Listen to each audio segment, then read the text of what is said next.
Mike, for being here with us. We just had an excellent salad. How's your day going so far? All right. Yeah, we're just here on CAS. We're up in the new event space. This is the foyer of the event space. Yeah, hopefully we'll cut some pictures to this because it looks amazing out here. We just opened to the public in June, so we did our first event up here, and it's been going gangbusters ever since. So yeah, just been kind of crazy. So aside from that, could you tell me a little bit about what you do and? Well, here at CAS we have the cafe that's open 365. I'm sorry, 363. There's only 2 days we're closed. We're closed Thanksgiving and Christmas. The rest of the year we're open, and we serve lunch every day. Then up here we're open for events, and then soon to be open in the B&B will be open for breakfast to those guests. So we'll have 3 different venues out of this area up here. Okay, you're adding a lot on your plate. Yeah. Are you most stoked about the B&B? I mean, I think that's a cool idea. It's a fun concept. It's actually reclaimed shipping containers that they've modified to be individual sleeper units, individual unit like sleepers.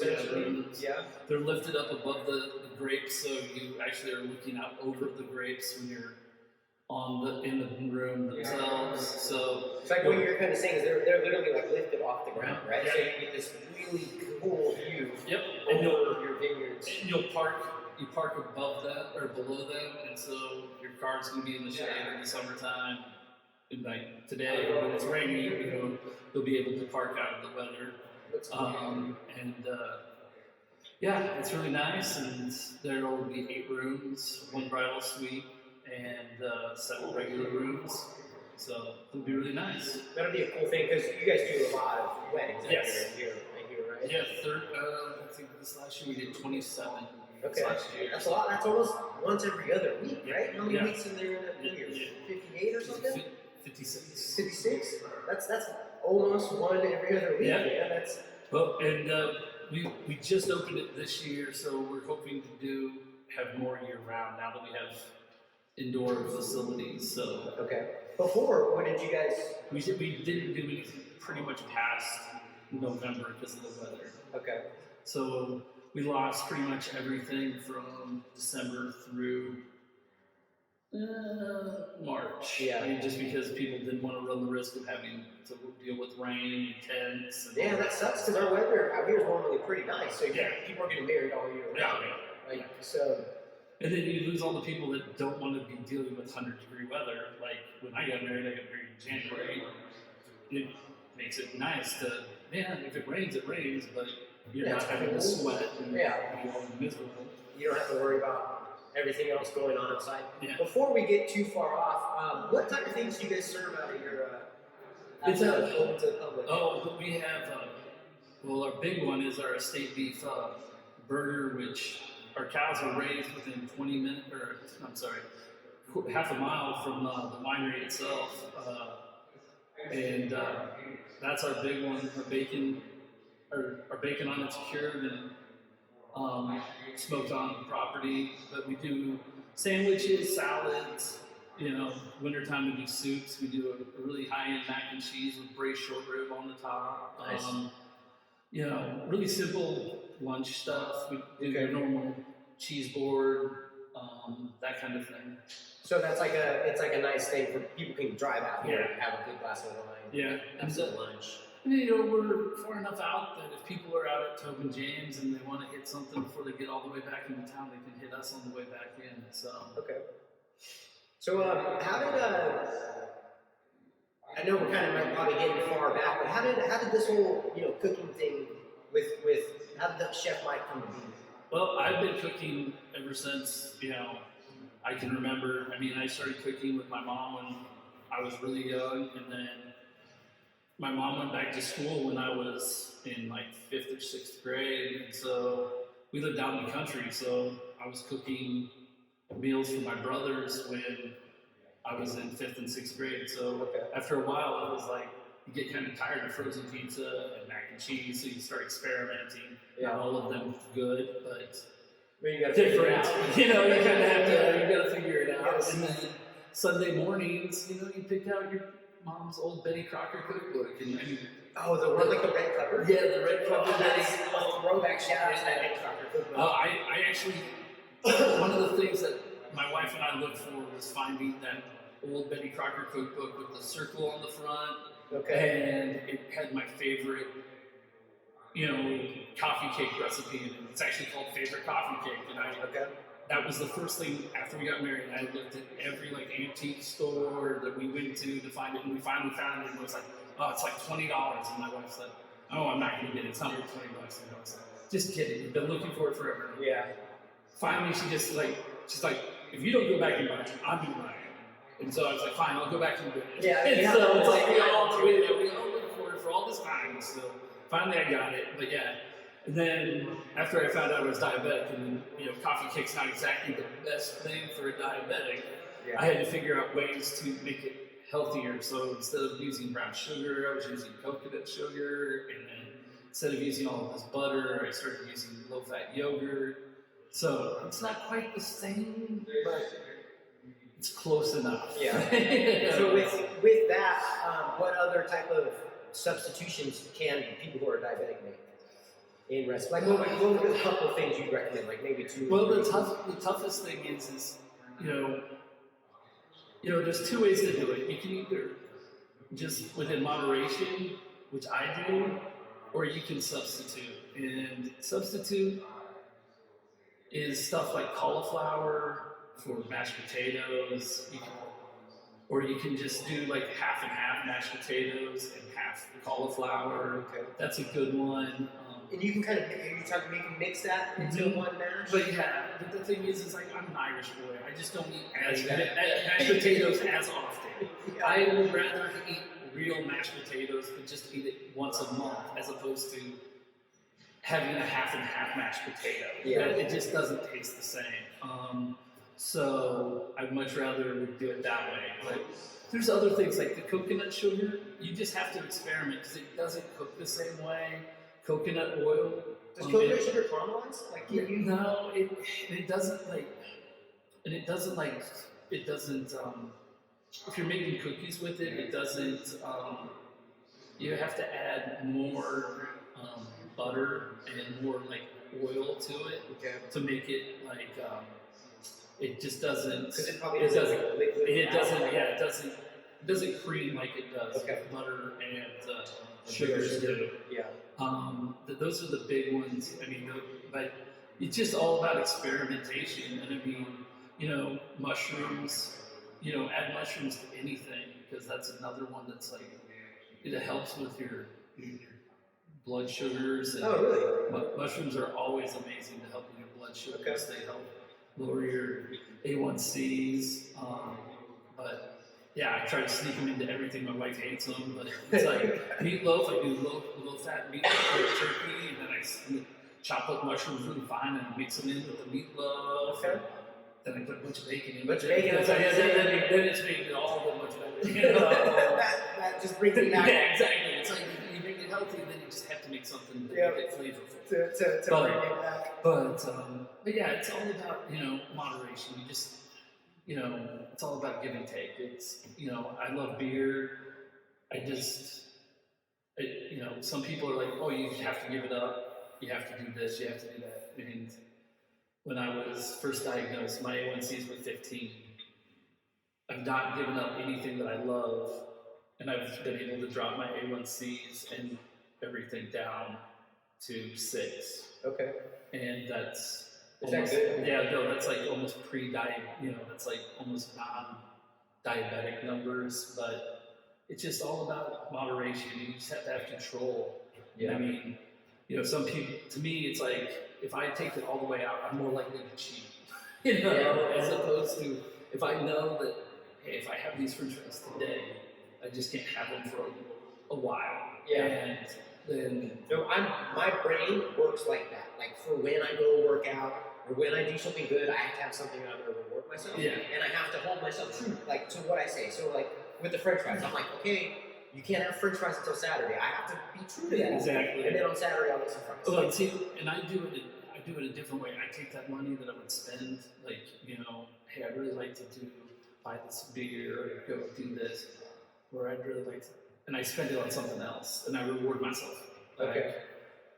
For a while, it would be sunglasses or jerseys or whatever it is at the time. Okay. You know, my wife made me some my cookbooks, so I had over 1,000 of them. You know, it's whatever You're weird. a nice collection Yeah, there. it's whatever weird, you know, collection I have at that time, and I just put into that money into some other. Kind of like another outlet. Exactly. So the money's gone, so it's not there's not that temptation to spend it. Yeah. There was one thing that you said. So, is there anything in particular you can remember cooking when you were like cooking for your brothers? Pork chops. Pork chops. I always love pork chops. They're easy. Fifth and sixth grade, whipping out pork chops. They're easy. You take them, you put them. I'm from the Midwest, so it's always about like casseroles and pork. You know, like we did them different. You know, my mom taught me how to do them. Where you take the pork chops, you put them in the pan, the casserole dish, you put the rice down, and then you cover them with like cream of mushroom soup and some cream or some milk, and then you just throw it in the oven for a couple hours, and the pork chops stay moist. And then you'd have this creamy rice dish. Nice. And you have like the sauce in there and everything. Everything's all right there, and it's done. And you have one pan to clean when you're done. And Yeah. that's it. So then you would just kind of emulate that, but bigger. Just Yeah. put a couple more pork chops. Exactly. And a bigger pan. Exactly. And Okay. that's it. And so, and that's what, especially when I do the dinners here and stuff here, I try to do a lot of the same stuff. I try to do a lot of it's all about comfort food and a lot of keeping food simple. Yeah. I think a lot of the time we get away from, as chefs, we try to chef things up, and it gets away from the honesty of the food. And when you start getting to like 8, 9 ingredients on dishes, then the food gets muddied, and you just lose the trueness of the actual dish. Because you can have too much. You can have too much, and it should just be like a simple thing. I think anything more than like 4 and 5 ingredients in any one component, you start losing things. You start losing. It's like you start losing flavors. Things start getting muddied, and it's just not as crisp and clean. Anything more than 5 components in a dish, you start losing things. And so just keep things honest and straightforward. So it seems like you kind of hang your hat on keeping things simple. Is there any other kind of staples that you just really keep fresh? And we're in a state where there's food year round, but we really need to really look at what the food should be grown year round here. I mean, yeah, we can grow tomatoes year round, but really, should we? I mean, we should be looking at what's good for the environment, for what we should be growing year round here. We really need to take into consideration what a lot of places like in Spain are doing, and growing what they're growing environmentally, because that's what's going to be the big impact, in the long term. So break that down. We're forcing our environment, because we can grow things year round here, to grow things year round. We can grow tomatoes year round, and we do it. But right now, we could, down in our garden right now, we have nothing else planted but kale, bok choy, greens. Okay. And the tough part is people just need to get used to eating that way. Just need to know that tomatoes aren't in season in January. Yeah. They need to understand that, you want a tomato right now, but you shouldn't eat it because it's not, we shouldn't be making Mother Nature, or we shouldn't be putting the chemicals and, using all that extra water to grow them right now. Because they don't grow the same. They don't grow the same, they don't taste the same, the environment, what you're doing to the environment, what you're doing, to build and to make that, to do that, is being a bigger impact than if we just grew naturally like we could Yeah. here, it would be much better off. But it's all about training, and that's where it comes from us. We have to make things like bok choy sound amazing. We have to make kale. We have to make stuff like char. All those things that, and trust me, they're a tough sell. Like, curly frisee is like eating someone's afro. I will be the first one to tell you that. It is not an appealing salad, but unfortunately, it's one of the things that grows in December. So you got to make those things work. Yeah, you have to make them work, and that as a chef, we need to look outside and be like, hey, we have an opportunity here to educate and teach people that this is what we should be doing with our environment. We shouldn't be building greenhouses to be planting tomatoes and growing heirloom tomatoes so we can have heirlooms in February. We should be growing stuff outside where it's conducive the way it's supposed to be grown. We could be growing Brussels sprouts right now. Why is Brussels sprouts growing? Huh? Keeps going in and out. It could be this guy. Maybe sometimes it gets a little loose. Well, it seems like it's on right now. It just kind of keeps going in and out. It'll cut off for a little bit, and it'll cut back in, and then cut off. Okay. Mike, do you want to say something right now? You good now? Yeah, it's good right now. And then, so when it cuts off, how long has it been out for? Is it like going in and out? Yeah. Okay. I mean, it's not like instant like that. It'll cut out, wait a couple seconds, and then it'll start going. And it'll get a little choppy. Maybe I sometimes. don't know if it's just the wire motor. No, it could be sometimes with Bluetooth things. You just kind of want to give them a reset.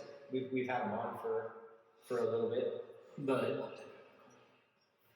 yeah, that's the big thing. It's just we really need to teach our consumers and our customers that it's okay to eat things when they're their best, the freshest, and they're available, and not make Mother Nature bend to our will, but use Mother Nature the way it's intended. And then it makes it, the waiting for stuff makes it better. Like, Exactly. it'll make the tomato that much better. I mean, my personal favorite line from anything is like Garrison Keillor said one time, it's like, it's better to eat a tomato when it's fresh from the garden than tasting one that's like it was strip mined in Texas. Yeah. And that's how it is when you eat that tomato that they've gassed because they could pick it when it had this much red, and then they could gas it so it all turns red, but you cut into it and it's white because there's absolutely nothing fresh in it. Yeah. And it just tastes like styrofoam.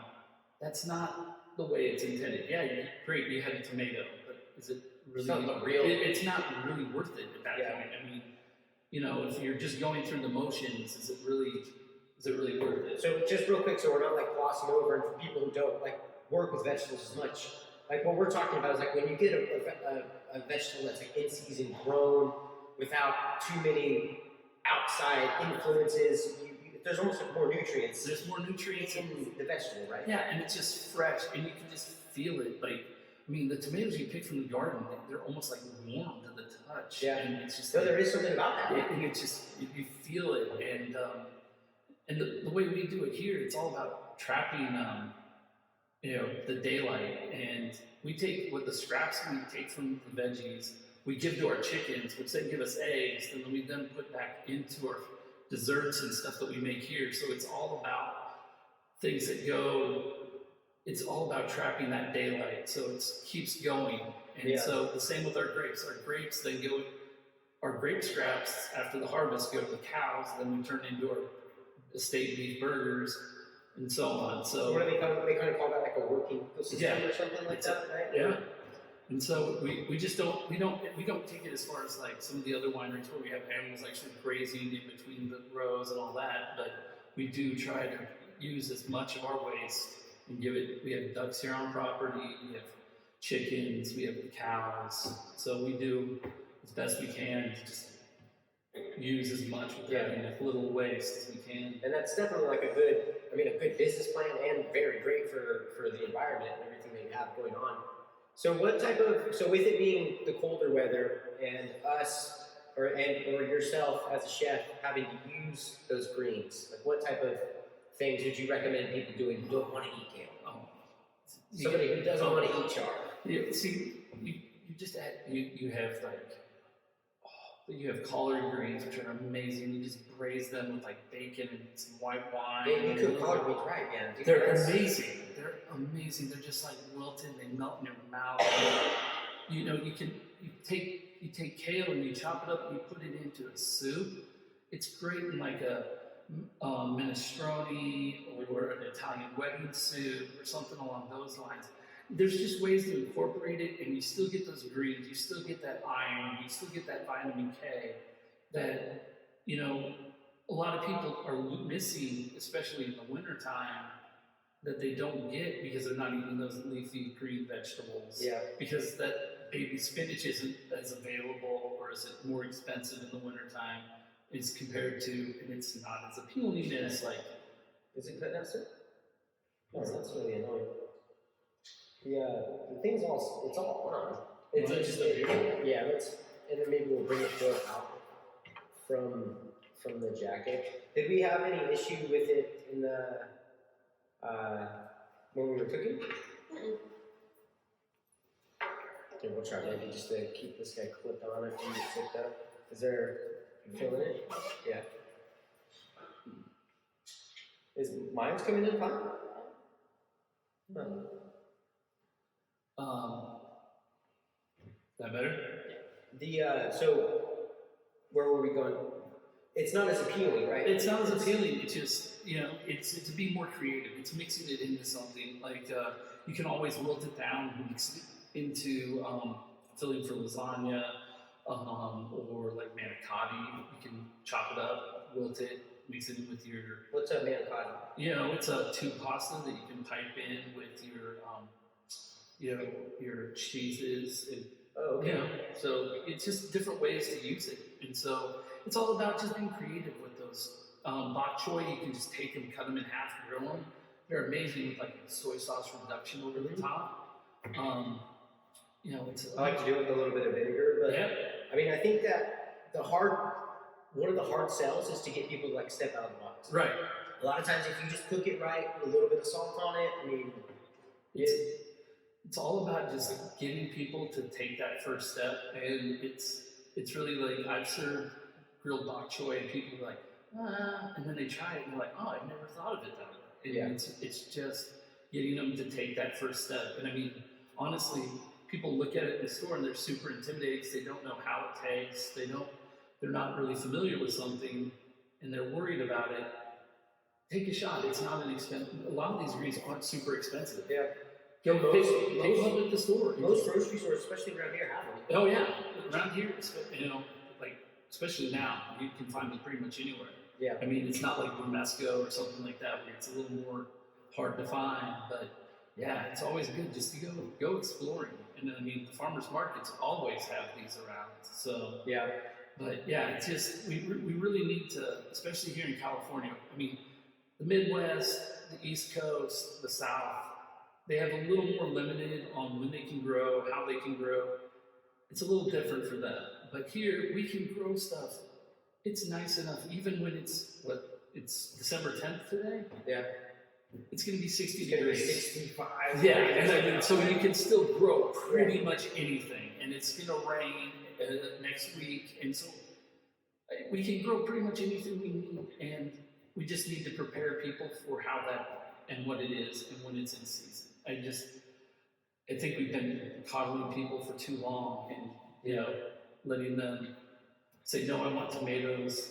Well, the problem is it's a consumer's market. Exactly. Like, so people are wanting to pay for damn tomatoes, so. Oh, and they'll pay, and they will pay. Yeah. I mean, I can tell you they will pay. I wasn't expecting to go so green, but I really love it. So with all that being said, do you, especially in these colder months, utilize more greens on your menu? Oh yeah, greens. I use a lot of anything from that cabbage family, cauliflower, especially the tricolors, romescos, any of that. Those Brussels sprouts, all of those really come out in our, especially like the wedding menus, the estate beef menus. Those all play a big part of those menus. Okay. Do you have something that's on your menu that's that you wish people would try more? Something that's a little bit out there? No, I mean we find we've really kind of, you know, we put a falafel, you know, we created like a falafel style burger patty that we make in house. That It's like a meatless. yeah, it's actually we make a chickpea patty, and it's really very Middle Eastern. We make it tzatziki, but we do it on a burger bun. Okay. And it took people a little while to warm up to it, but now people love it. We have a sun-dried tomato aioli on it, and cucumber and red onion tzatziki, and people love it now. So it's but that was like the big, you know, we tried to get people away from the tomato or the mushroom sandwich that everybody else was doing. Everybody does a mushroom. And so we wanted to do something different, and you know, this was going to be the different thing that we. Is that still growing? Do you experiment a lot with meatless entrees? Yeah, I mean, we don't really have that big of a demand. I mean, honestly, the crazy thing is we sell roughly 5-to-1 burgers over anything else. Okay. So it's people come here for the burger, and everything else is like, yeah, you know. So anything you put up against the burger, it's like you have it there to be there for the people that aren't here for the burger. You know, it's like the pulled pork sandwich is very like a Memphis style, and so what exactly do you for people who are super? we do it with the coleslaw on it, so it comes on the burger bun. We do slow braised pork butt with, and that we do. I really like coleslaw on my. It brings a whole different dimension. It brings and our barbecue sauce. We use all natural sugars. We don't use any added. A lot of people add a lot of brown sugar and stuff. We use all the sugars that are in it come from berries and from the balsamic vinegar. Okay. We don't add any. So you're not adding any outside brown sugar. Brown sugar, none of that. And so it's all natural sugars. And so it's really sweet, but we have some chipotles in it, so it's got a little bit of spice, so then the coleslaw cuts through all of that. Yeah. And then, but yeah, that's, you know, people at first were like, I don't know about the coleslaw on it. And they started getting it, it's like, ooh, it's like this hot and cold play on each other. That's really good. And it kind of cuts through it with the sauce, like you were saying. It really adds another dimension that I don't remember where the first time I had it, but I do it all the time. Yeah. You know, like when I'm making it at home or anything like that. Is there something that you wish you could cook more of? Like, do you have like a favorite thing that I wish more people around here would enjoy, like, you know, pork ribs and pretty much any kind of pork. Like, you know, everybody here is just so hung up on tri-tip or brisket. it's a big thing? I like tri-tip is good, but like it's, you know, it's the sad thing is it can be either really, really, really good or it can be horrible. Yeah, it can be overcooked and it can be miscut, it can be destroyed. I would love to have somebody here cook an amazing brisket. Like, I have yet to find. Well, because you're from Midwest, right? You guys are doing that all the time. Slow cooked brisket and burn-ins, and like, I took my wife back to Kansas City, and we went to 2 barbecue places, and I got her burn-ins, and she was like, "Now I understand what you mean with burn-ins," and she was just like, "It was amazing. Like, I missed burn-ins so bad. It was like, oh." But so like for pork, a lot of times it has like a bad stigma. People think it's unhealthy. People, I don't. So aside from bacon or your pork chop casserole, like what would you recommend somebody eat? Just pork loin is so easy to, Yeah, especially at home. I agree. It's like, I agree. you season it, you throw it in the oven. It's hard to overcook it. It's like, then you just slice it. You can even put it in your smoker, then slice it like pork chops and finish it on your grill. Yeah. Then you have like pork chop medallions. I mean, just it just to me, it's like a blank slate. There's so much you can do with it, and it's not chicken. Mm-hmm. It's like it takes on the flavor of so much that you can do. Yeah, you can go like a little bit sweet. You can go more barbecue. Yeah. You can go.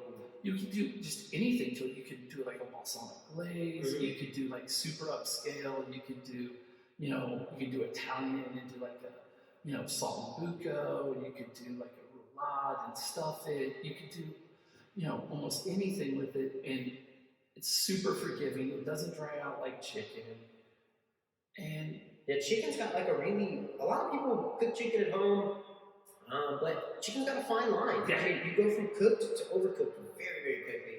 and people don't realize how bad they cooked. Like, and the worst part is how bad they cook chicken. Yeah, It's like, and the worst part is, it's like, as a chef, people have you over to their house and and they're stoked to give you food. and it's just like, and you're just like afraid to eat their food sometimes. It's like you see it come out and you just see, there should never be so much of it. No. Do you tell them? Never. I Never. can't either, sorry. People at home. No, I never tell anybody, but there should I never don't be want to more bring their liquid in the bottom of the pan than in your meat. Like, if they bring out, if there's like more liquid And in the you pan, can see it yeah, sloshing. I'm not gonna eat it, and I just know that I'm gonna cut into it and it's gonna be like dust, and I'm like, Yeah, it all leaves all liquid. yeah, It does. and I'm like, I just look at it and I'm like, okay, I'm gonna eat sides, Because not a side. I don't know, people are so afraid of eating raw chicken that they'll just cook it until It's incinerating. until you feel it and it's like a rock, and you're like, oh yeah, it's probably done. Yeah. Like, I mean, Yeah, I don't know, invest You in a got it. thermometer or something. you got it. It's Yeah. definitely dead twice. You killed it. You killed it. But yeah, that's the big thing. It's like people are afraid with, and the other thing is pork. You can eat it at like a medium. A medium, yeah. Oh, a lot of people don't. You gotta try this at home, guys. Medium. Don't cook it till well done. You can eat it at medium. I like mine at mid rare. I know it disgusts a lot of people. No, totally maybe medium rare. Yeah, pork chop. Nope, like, medium rare pork chop all the way, and people are like, "Why? That's gross." I'm like, well, people think it's bad. People think that you're gonna die. It's not like chicken. And it's so good. It's so much flavor. And the thing is you save so much money. It's not as expensive as a steak, and you still get an amazing cut. yeah, you still get that good meaty texture while So you're eating good. it. So good. And yeah, and also often it's a leaner cut. You get a pork loin compared to a ribeye. It's a leaner cut. It's Dude, and it's gonna be a sixth of the price or something. Yeah. Like a ribeye at the store, you're paying you can get a whole $13 a pound. you can get a whole pork loin for what you can get one steak. And Yeah, because the pork loin, I mean, I'm kind of spitballing, but at the store they're like $3.70 a pound or $198. what? is what I Okay, paid so the other day. and that's way better than what you're gonna pay for any Yeah. steak. So aside from pork loin, is there anything else that you would recommend people? Ribs all day long. Okay. And You how should somebody try to cook their ribs? Because you can. You can boil them, which I don't recommend because then just slow and low, slow and low. What's the worst thing about boiling? Is It just you lose all the flavor. Everything comes out, right? Everything comes out, but you can boil them, but low and slow. Just throw them in the oven, roast them. If you don't have a smoker, just How low, how slow are we talking? Just 180, 5 hours. Yeah. That's And it. you throw the whole thing in there, right? Whole You season it. Season it. Rub mustard or olive oil, either one, and then Mustard? rub it. Yep. Rub it down. Okay. Season it with whatever rub you like. Throw it in there. Let it go. That's it. Just forget it's in there.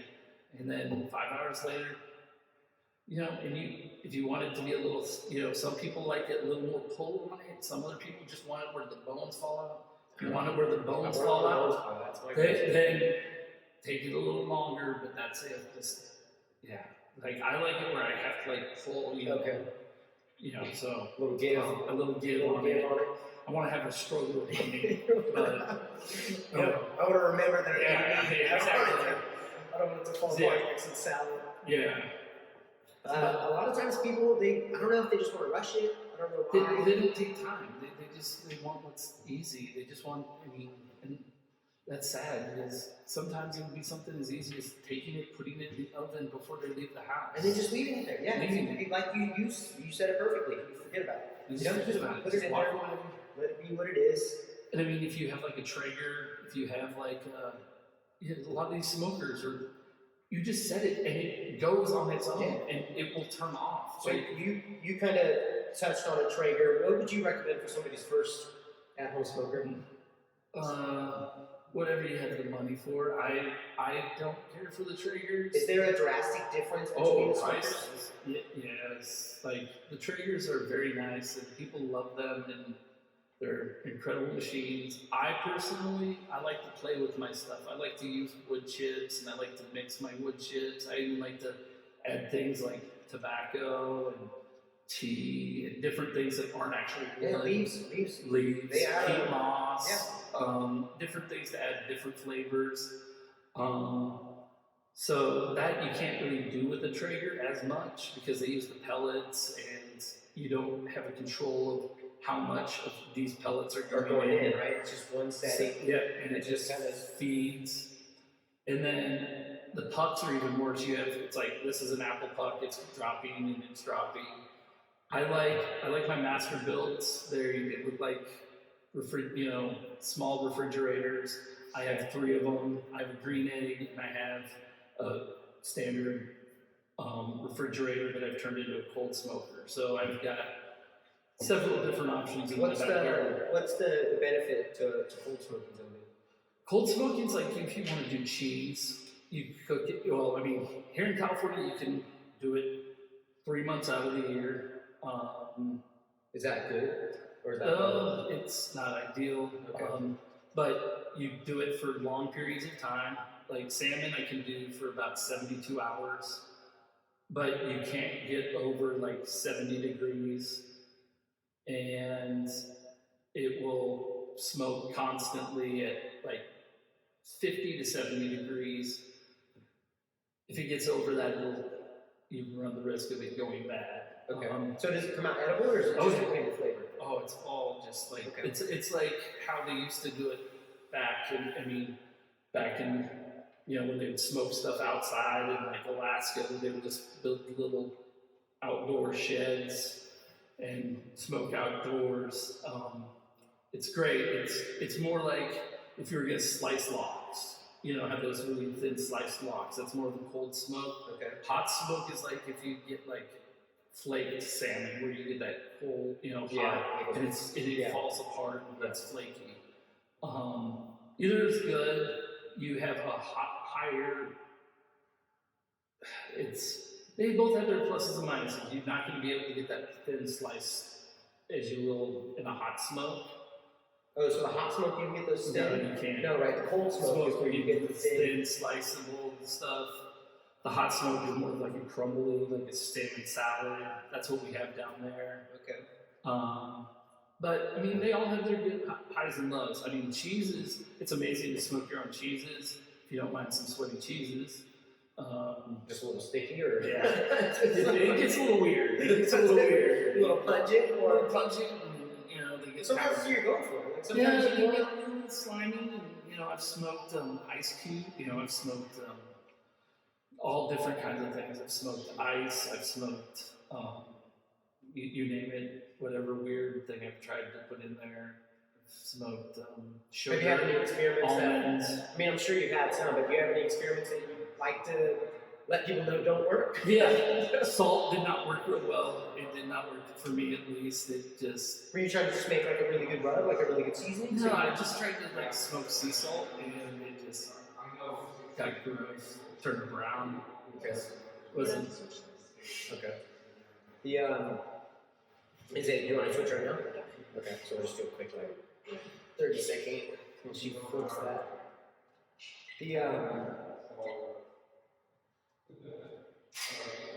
Smoking salt, huh? Yeah, it didn't turn out so well for me, but how much do those master builds? 300. Yeah, and that's probably like a good. If I wanted to buy a smoker, I'd probably go that route. Mm-hmm. Yeah, whatever you're good.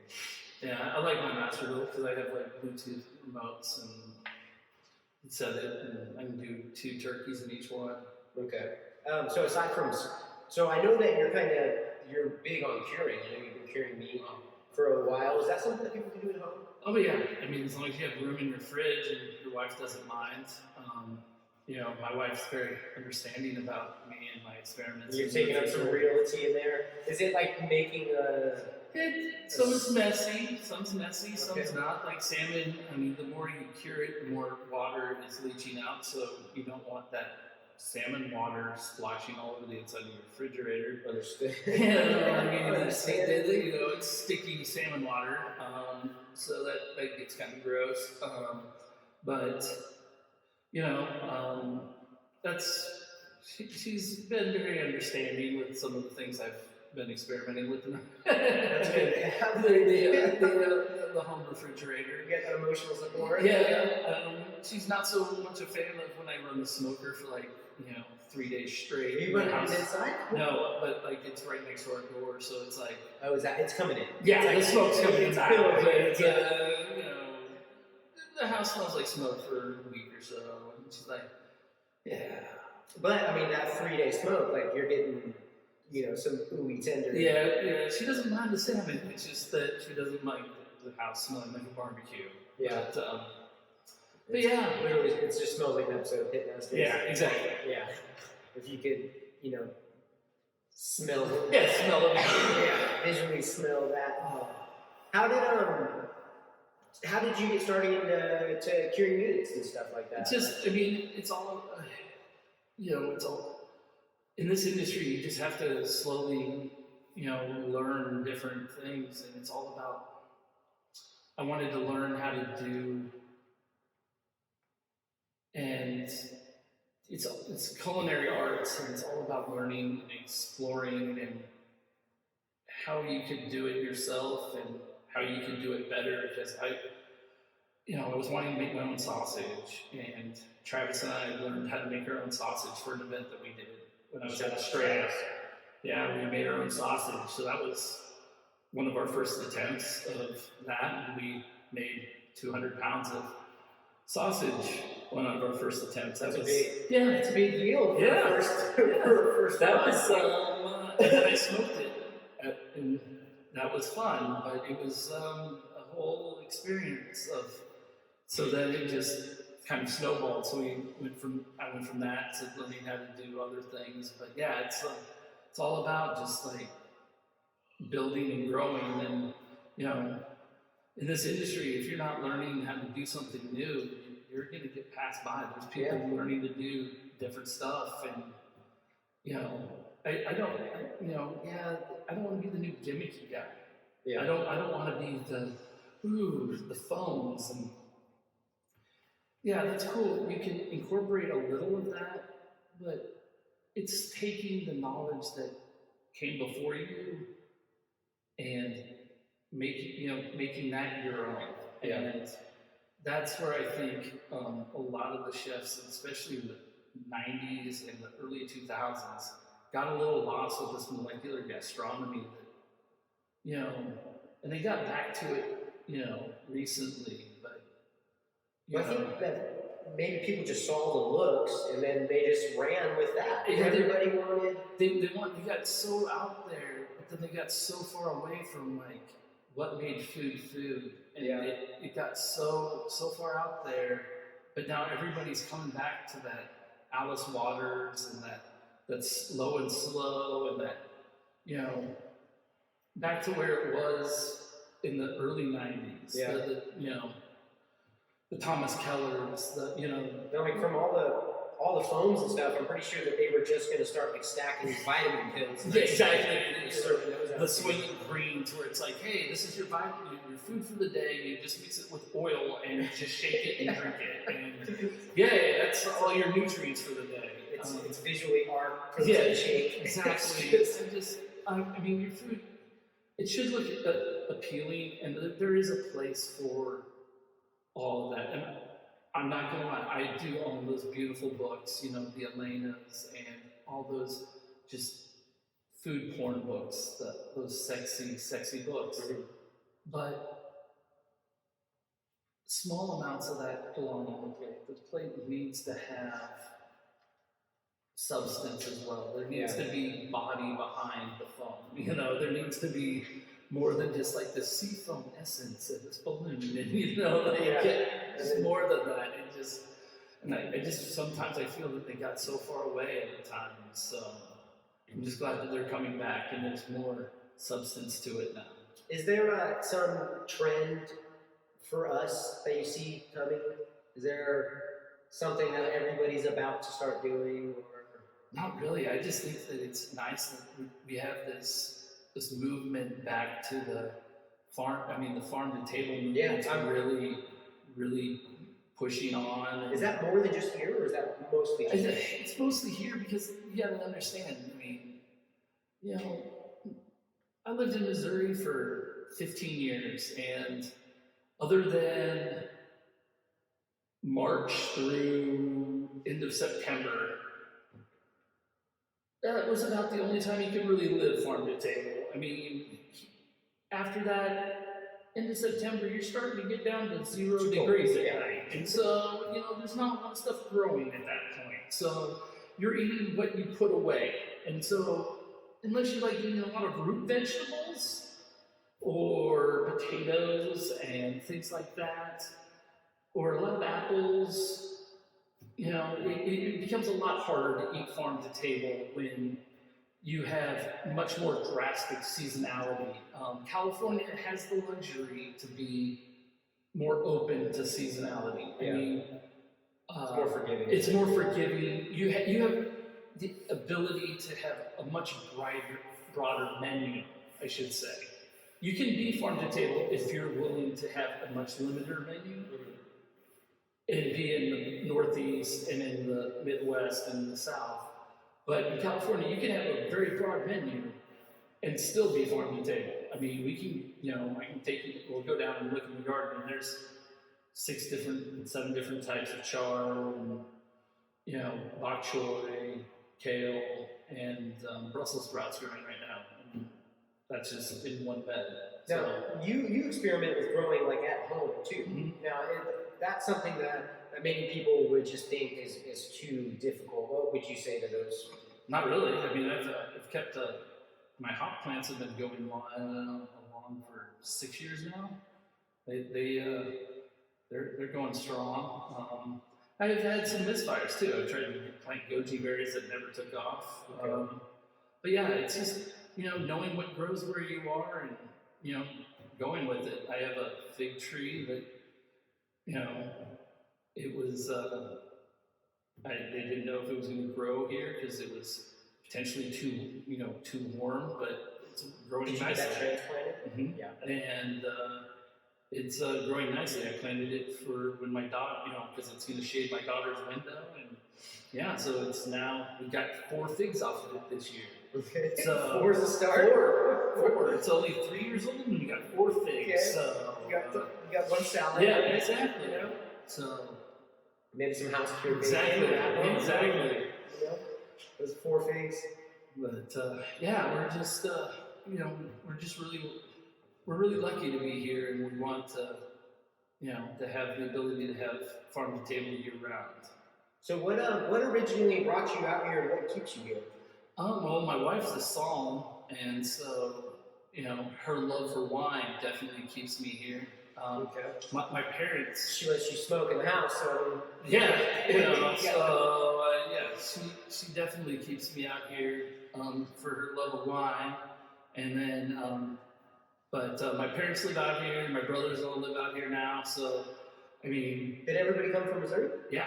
So we're all transplants out here now. So I got to go back, and my wife's gonna let me go back again next fall, so I get to, you know, see some football again. Have some burnt tips. Yeah. Get some more burn-ins and some more barbecue. I'm already excited. Okay. But yeah, it just, you know, it's really nice. It's just different being out here. It's I miss the snow. Okay. Yeah, I miss the snow. some of the things from, you know, when you were young. I miss the seasons. I miss, when I was back in September, like, my wife thought I was crazy. I went out and stood in the thunderstorm because I just miss the smell of the rainstorm. Because the rain we get here isn't like violent rain. Yeah, There, so you're it's not like, getting all the dust. oh yeah, You're not getting that. just the pouring rain and just sheer like having to stop underneath an overpass and just stop because it's raining so hard and you just smell the ozone in the air. Just like look around and like just everything just looks clean. You know, here it's like it can rain for like 4 days and then like 2 days later everything looks dusty again. I just miss that clean, you know.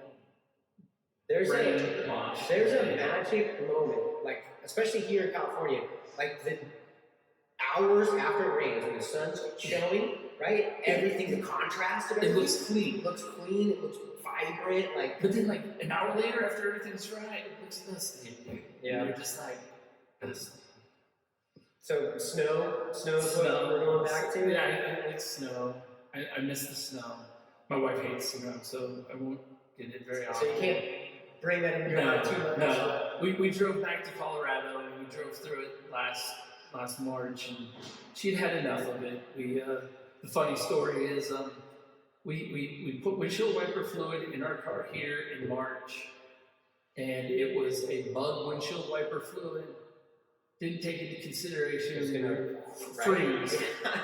So we were driving back over the Vail Pass, and all of a sudden it was in whiteout conditions, and every time I passed, like a semi would pass, they were just like showering us with like schmoo, and it was just like just smearing like muddy, like, so I'm having to get out and pour warm water over the windshield and like run. Because at this point you're It's not working at all, and it's like nothing. It's frozen solid, and so finally I just ended up having to stop at every gas station and use their squeegee off my windshield. So it took us quite a while to get extra time on to get all the way through. But yeah, it was. She was like, "How are you even able to see?" I'm like, "Don't worry about it." Could a barbecue place sustain up here? Yeah, not unless they serve tractor. Okay, so they got a bend, right? Only way a barbecue place will survive here is if they serve tractor. Yeah, that's Santa Maria. That's Santa Maria style. Yeah. We have 4 barbecue places, 2 like almost side by side in downtown Paso. Yeah. They serve tractor, and that's all they serve. Really, Yeah. So you need tri-tip. Yeah, tri-tip. You can't bring pork. No, you gotta bring just pretty much tri-tip. Okay. But yeah. And tri-tip's good. We're just It's nice to explore. Everybody should explore a little bit. Yeah. Just branch out from the tri-tip. But it is what it is. Like, it is what it is. You know, you can go other places. Oh yeah. So what type of things do you like to do outside of cooking? Well, I like movies. Like spending time with my little daughter. She's a handful. That's good. So then what you can do is you got to show your daughter the snow. So then if you and your daughter want to go to the snow, no. my daughter, my hopes of having a son were like dashed. I love my daughter to death. She's great, but I was like the football player. I love playing football, and having a daughter who doesn't like sports at all and is like pretty princess, doesn't like she gets her hands dirty, she has to wash her hands, like not a tomboy at all. Okay. She would wear a princess costume all the time if she could. Very challenging for you wanted the linebacker. Yeah, exactly. And so, but I mean, there's a cheerleading side, right? There's but you get season tickets like that, maybe. It's So I'm sitting there. That's just tough because I'm sitting there. It's like trying to watch football, and I'm getting booted off my TV to go watch in the bedroom because she wants to watch like Barbie. Yeah. And I'm like, oh, this is amazing. This is amazing. You gotta shift the. Yeah. You gotta shift the. Yeah, and it's The just household. that, and it's definitely like, I was hoping for like, she doesn't have any interest in like sports at all, but trying to Maybe it'll come. She's young, right? Maybe we're working her into it. I'm trying to convince her at least Princess Leia is a Disney princess, so hopefully I'll at least have the Star Wars on the backside. Are you saying just first 6? Yeah. Only first 3? The first 3, I would say first 3 and last 3 way better than the middle 3. The middle 3 were hot garbage. Yeah. Jar Jar Binks made me very angry. Yeah. That was hot garbage. That's a pretty common opinion. Yeah, those were bad. But The Mandalorian is amazing. Is it good? I got Disney Plus. I've yet to watch it. Shout out to Mandalorian. Oh, that is amazing. If you've not watched Better than it. Baby Yoda. It's just better. It's more than just Baby Yoda. The Mandalorian is pretty. It's like watching Dude, any Clint Eastwood movie set in space. Really? Yes. It's Okay. like. I mean, you got me. Yeah, like You're up watching gas. Pale Rider, all but like set in space, and so it's like this ultimate badass wandering around and just blowing people apart with his badass gun. Okay. So He's just got that. giant rifle, and it's like you just watch Jawas just explode, and it's like Good times. Okay. good times. I think they're on 5 right now. I think chapter 5 just came out. So. Is there any spots around here that you like to go to? I love places that the tourists don't go, because we are in a tourist town, so I love the poorhouse because it's kind of an out of the way. Yeah, dude, shout out to the poorhouse, man. They got a great beers all the time, right? They're Bringing stuff in all the time. Yeah. It's far enough away from downtown, but it's he does a great job there. I love the Lamex. I know it's just simple, kind of cheap Mexican food, but What's Lamex? La Mexicana? yeah, Mexicana. The one right there by Farms? Yeah, no, the one right on 13th. Yeah, right on. Chips and salsa. Yep. Simple. You go in, chill out. And you don't have to worry about a bunch of having to deal with a bunch of people from out of town on a busy Saturday night. Yeah, because you deal with it all the time. Exactly. I just want to get away and just chill, and they're kind of out of the way places. Yeah, those 2 are good, man. I love the poorhouse. Like, there's Ranker Room. That's another good one. Where's that at? Tascadero. Oh, is that the place that just opened? Mm-hmm. Yeah, right. Dunbar is another good one. Those are both in the Tascadero. Those are a little more farther away, but no, yeah. There's do you have any like early memories about being here that you really think back on when you think about Paso? Or well, I remember back when it actually was no restaurants downtown. Like when my parents moved here in '96, it was like there was no around the park. It was all like pizza joints and stuff. Well, the Mars was the only place, and the rest of it was all like antique malls. Yeah. Everything else was antique malls and kahunas. I vaguely remember that. And everything else right around the park. And then on Friday, it would be the concert in the park and the farmer's market. And so you could go and look at the farmer's market and do the concert in the park all at the same time. But then it's like everything downtown, just all those places are gone, and now it's all shops and all restaurants and all that. So, I can't even tell you the last time, because I just can't deal with fight for parking out there. You're trying to get away from it, especially when you're working. Well, just driving home and then having to load the little one and then driving downtown and finding a spot to park. It's just, but if I was saying that. It's definitely getting bigger. Yeah. Though now the parking situation with the paid parking made it easier. Yeah, it's definitely kept, because a lot of people who work downtown are just parking everywhere.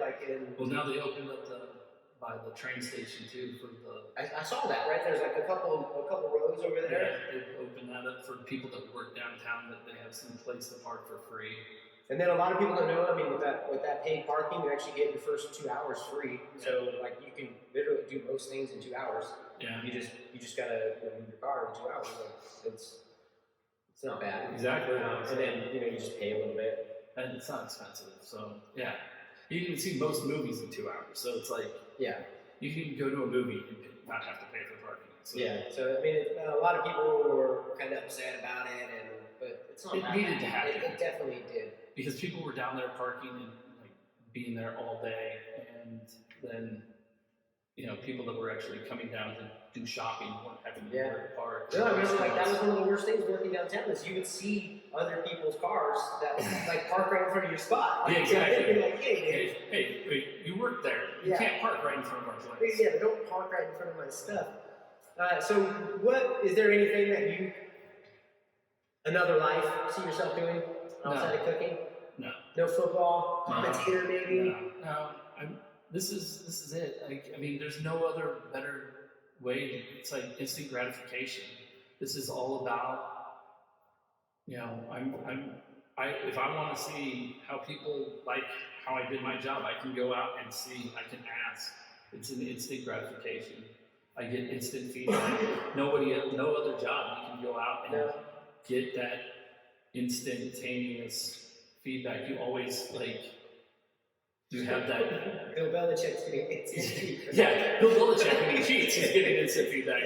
Hey, I didn't realize I had that guy in the stands at a game that we weren't even playing. Oh, that's too much. Oh, I'm just glad that I don't support that guy. Yeah. So where were we? Cooking. One of the best things is because you get to be creative. You get have something that feeds you, and you get to make money. Well, I mean, when I started, it was. I mean, I'll be honest. Where did you start cooking? Outside of your house. Well, I started like every other chef will tell you. I started as a dishwasher, and I started dishwashing at Golden Corral when I was 15.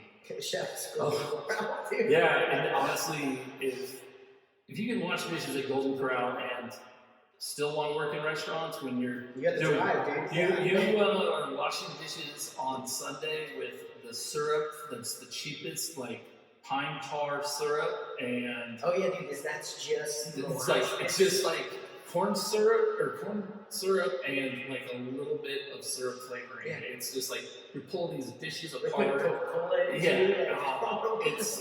It was brutal, and I washed dishes there, and then when I was old enough, I got a job as a cook at Outback Steakhouse, and then I became a trainer for them.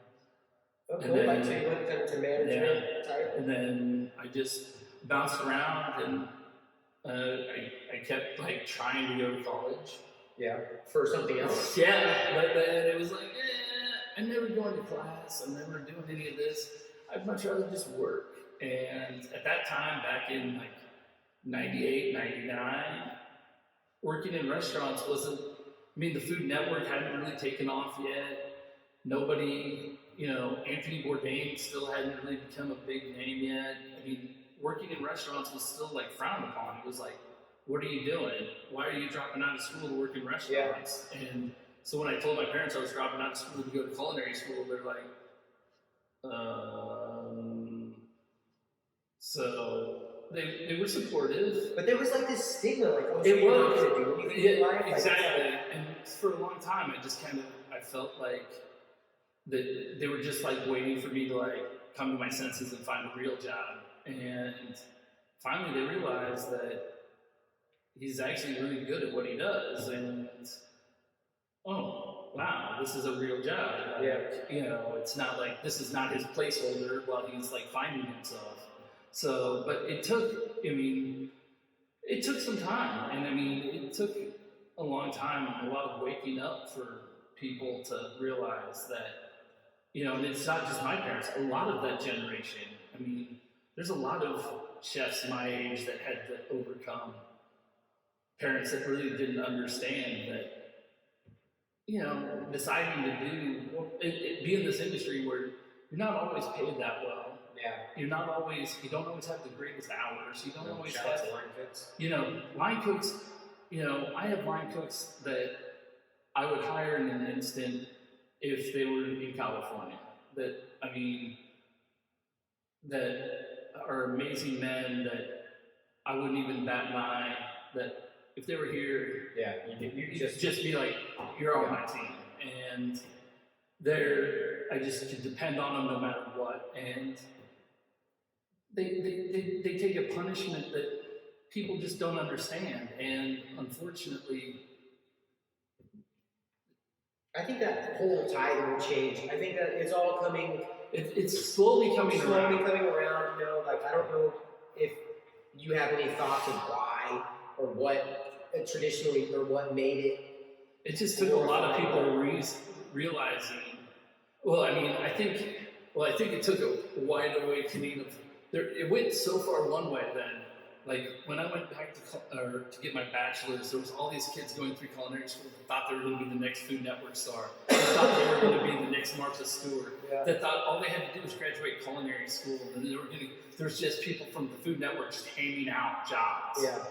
And I'm like, that's not how this works. You guys, there's a lot of hard work. I mean, yeah, some of you might make that, but there's a lot of you that are gonna go do your externship and realize this job is not your thing. No, this is not for everybody. This is not it. Like you're gonna put in 60 hours a week and go home tired and work holidays and realize that you hurt and this job sucks and what am I doing with my life? And if you can't go, hey, I still love to cook at the end of the day, then you're in the wrong job. Were there any deep parts like that? Did you have any hurdles or something where you were like, I freaking hate this, and I'm a shitty chef, or well, not talking about putting anybody down. No, but I mean, I think everybody, you have those times where you always have those gut check moments, and those are what define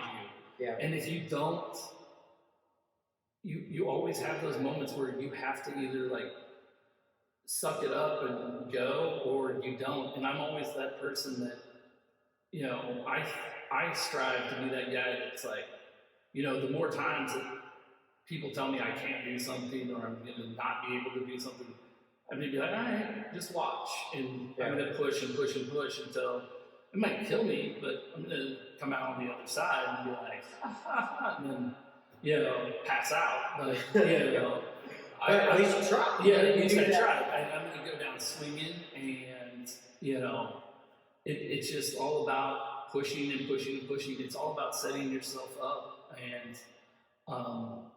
my thing is it's all about surrounding yourself with a crew. And I mean, you know how I was with my crew at Estrella, and I try to run my crew here the same way. Yeah. I mean, it's all about closeness. We try to hang out not only here, but we go and play trivia on Thursday nights, and we spend time.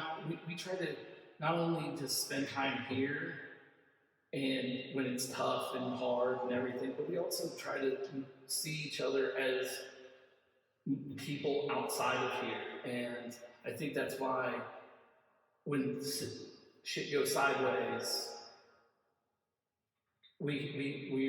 it's cohesion, because it's more like we're there because we like each other more as people, as opposed to, oh, I'm doing this because he's my boss, or I'm doing this because he told me to. It's he asked me as a friend, and I'm going to do this because I respect him as a person, as opposed to I'm doing this because I'm just being told to. Yeah. And that's where, you know, that's where I try to do with my staff, and you know, like Cheryl and Sarah, both my sous chefs. It's like shout out to Cheryl and Sarah. Yeah, they both do amazing jobs. Cheryl has run that cafe better than I can some days. I mean, she's like a little dynamo. She is there 5 days a week and busts her ass, and she'll do 260 covers, you know, with a 3-man line.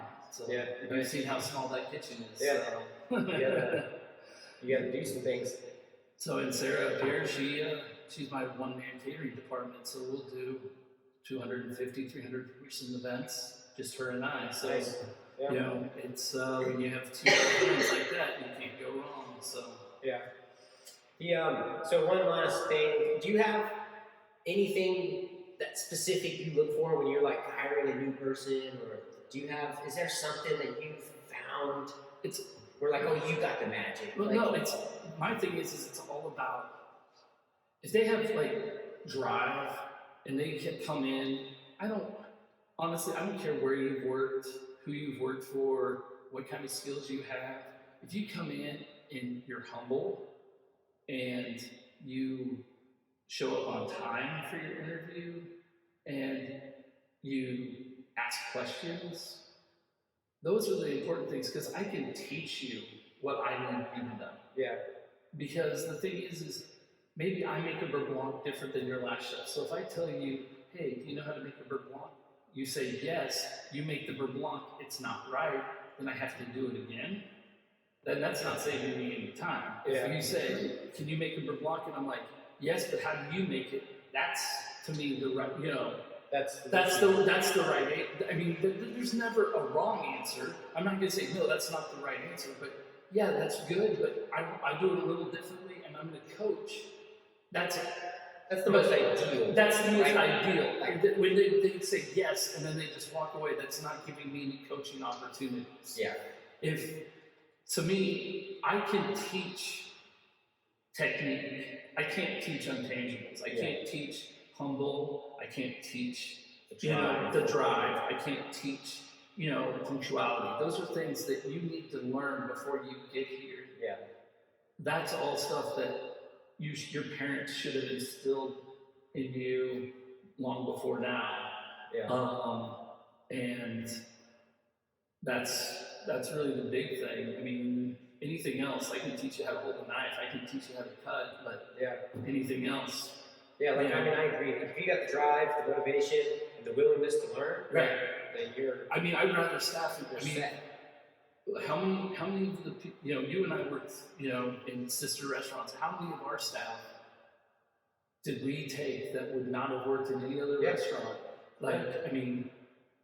As long as you got that, we're going to show you. Exactly.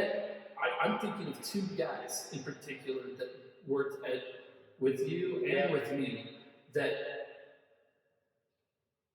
would not have worked in most other restaurants that were in the top 5 of on TripAdvisor. Yeah, they made a great run. Well, no, but I'm just saying that they would not have. They definitely would not have been. I don't think so. Yeah. But they had that drive, they had that eagerness, they had that want. And because they had that, we could teach them what they needed to know. Yeah. And they became better, and we were able to use them in the way, because both Mike and DJ became way better. Yeah. And I mean, is that who? That's it. Yeah. And I mean, both of those guys were amazing rock stars. Yes. Because of that. I mean, those guys both were rock stars because of those 3 things: the drive, the desire, and the willingness to learn. And that's all you need. And then, the kitchen's a place where for years, and eons that, degenerates have had. Exactly. That's what I loved it. It was like, freak show people, send me the guys that, the crazies. That's where I like to hang out with those people. Those are the ones that... The ones who want to work 60 hours a week, exactly. Man, that's not a normal... That's not, send me those people. Yeah. I like those people. And, but like I said, those 2 guys, if you had introduced me to them and said, these are going to be your 2 guys that you'll depend on more than any of your other staff. Just not knowing anything, I would have been like, no. Yeah, no. If you hired me and you would have just initially shown me a headshot and a headshot, and I would have been like, you've got to be kidding me. And I was like, but then I got to know them, and those guys went from being amazing assets to both of those restaurants. So, I mean, those guys are incredible gentlemen, and I would say I'm a better person for knowing both of them. Yeah, agreed. So cool, man. Well, so how can the people, find you? Do you have a social media you want to give them? Yeah, I'm Chef Mikey Illustrated on Instagram, and you can get me on there. And is there a website for Cask Wines? Should people make reservations? Or we're open to any parties under. We like reservations for parties of 8 or more. But Okay. other than that, It helps out the kitchen, guys. It really does. yeah. And on Saturdays and Sundays, you'll be waiting if you don't. Just because, especially in the wintertime, unless you want to sit outside, It's a little cold. it's a little cold. Sometimes. Yeah, unless you're in California, if 60's cold, then it's 60's cold. You'll be sitting outside. He comes from below zero. Yeah, so I'm walking around in shorts and t-shirt, but some people think it's cold. I'm spoiled. Yeah. If the sun doesn't come out like it's I'm spoiled, man.